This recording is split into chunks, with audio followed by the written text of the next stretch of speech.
Cephadrome, my beloved. It's not everyone's favorite monster because it likes to avoid the fight. Of course, you can mitigate this by using a sonic bomb, but they only give you 2 sonic bombs in the quest. So what do you do when you run out? I give you 2 options.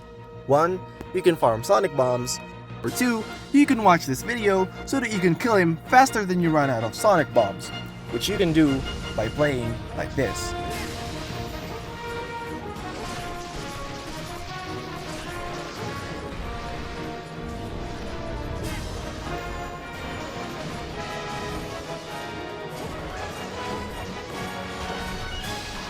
You might have seen from that clip that I was hitting Cephadrome when he was under the sand.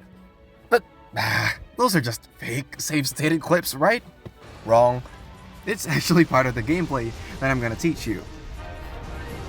So, why not just throw a sonic bomb to get him out of the sand?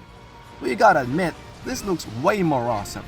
And at the same time, it does a lot of damage. But to be clear, this is not an anti-sonic bomb video. I do love my sonic bombs, especially for when Cephadrome is trying to flee and sleep. All I'm saying is, before you use it, just wait and see if you're gonna get an opening to hit the weak spot. So jumping into the question, how do you get this opening? There's only one requirement. When he stops swimming, you have to be in this range. But when does he stop swimming, you ask? Well, for one, he stops when he first notices you. In fact, let me show you an example. Instead of going to Area 2, if you only grab a few items and jump down the well, basically if you're in Area 5 as fast as possible, Cephadrome is gonna meet you at the entrance, and there's a good chance he's gonna stop and give you the opening. Try to lure him away from this slopey area though, because if you're melee, it's gonna be hard to fight there. For the quest in Training School, since he spawns in Area 2 and there are no box items, you can just head into the area and run in a straight line, and Cephadrome will notice you and give you the opening from there.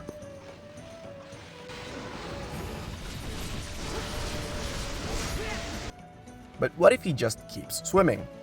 Don't worry, he naturally stops every 10 to 14 seconds, and he always swims along these set paths. For Area 5, if you stay around the middle, you can reach almost every stop. Area 7 is the same, you just run around the giant rock in the middle and go near Cephadrome when he stops. Area 2 is a lot bigger and trickier. He usually swims around the edge of the map and stops swimming after covering half the area. So if he stops here, you can head straight to the opposite side. But to be honest, the diagonal route here makes him too unpredictable, so I recommend just using your sonic bombs for Area 2. Because if he stops swimming and you're far away, he just keeps swimming and you have to count 10 to 14 seconds again. But if he stops and you're close by, he can do one of 4 things. He can dive down, he can do a flying attack, he can straight up exit the sand, or he can keep swimming again. This one is our opening, because after he dives down, there's a short delay, and then he's gonna pop up to do either a single sand spit or a triple sand spit. These moves expose the weak spot on his back. All you have to do is predict the spot where he's gonna show up and try to get behind that spot. But how do you predict where he's gonna appear? After Cephadrome dives down, he travels a bit less than 1 Cephadrome length forward, and then he shows up for a bite. Hopefully you can eyeball it after a couple examples. But don't stand too close, or you'll get hit and lose the opening. One thing to note here is that the sand spit move is guaranteed to happen after he dives down, so once you see him go under, you can start preparing by demonizing your dual blades, or charging your hammer, or reloading your crag shots. The flying attacks are not very counterable, but at least they're easy to avoid. You just stay away from the line of attack while he's swimming. One version is very fast and will paralyze you, so keep that in mind. The other one happens when he turns to you and swims slowly. When he does a flying attack, try to follow him so that he might stop and turn to you again, and dive down to give you another opening. And you just repeat this until you stagger the dorsal fin and get him out of the sand. The same thing applies here. If he exits the sand, follow him. Otherwise, he might just jump back into the sand. And yes, if you're unlucky, he can stop swimming, only to then keep swimming. Bad luck. When you see this happen, that is when you throw the sonic bomb. So, now that you got a fish on land, how do you fight him? how do you deal so much damage that he dies before you run out of sonic bombs? There's only 3 steps.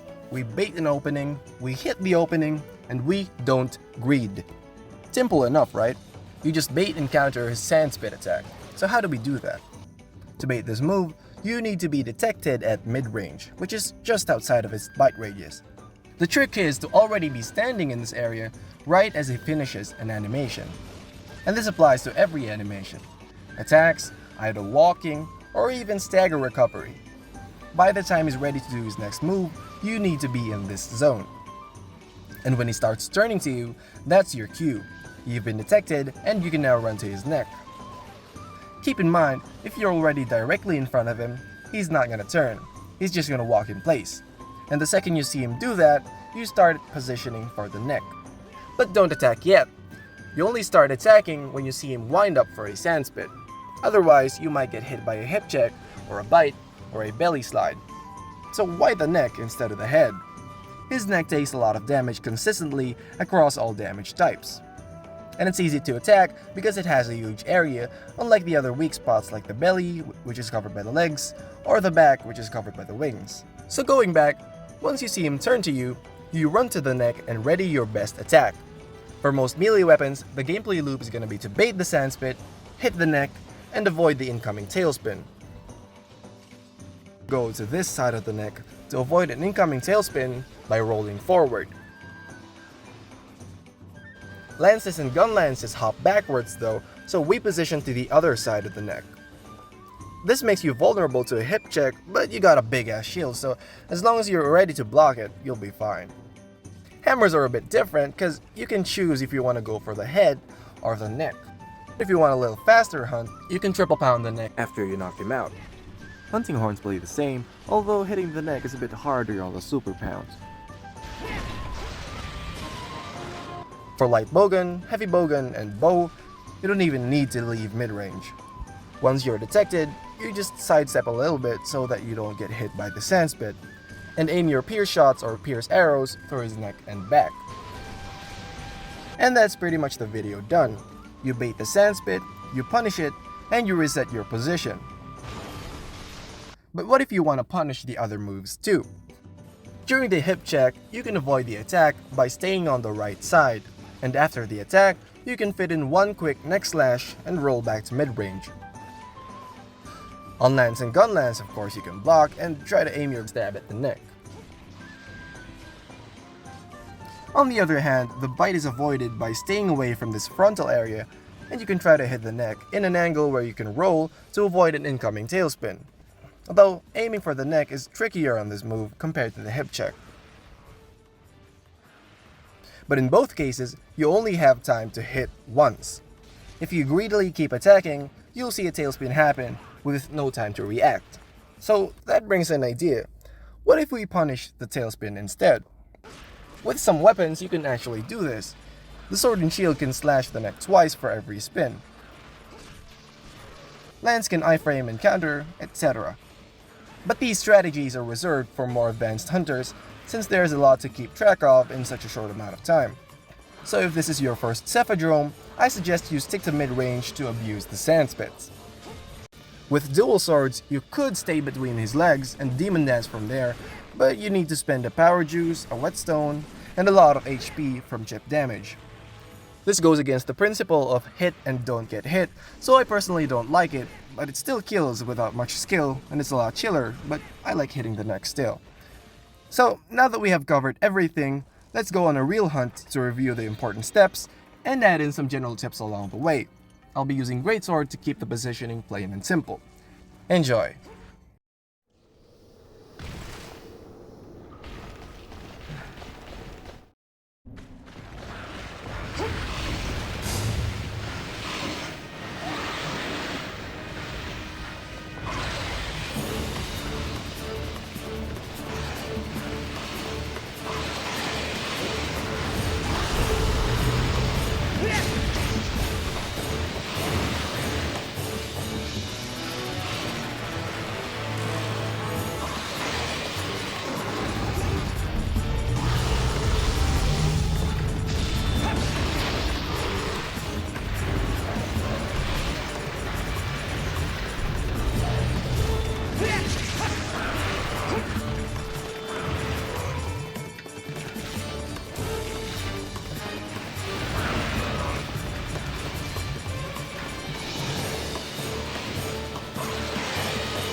And now you have full control over Cephadrome. Thanks for watching, and if you want to bully more monsters, check out this next video.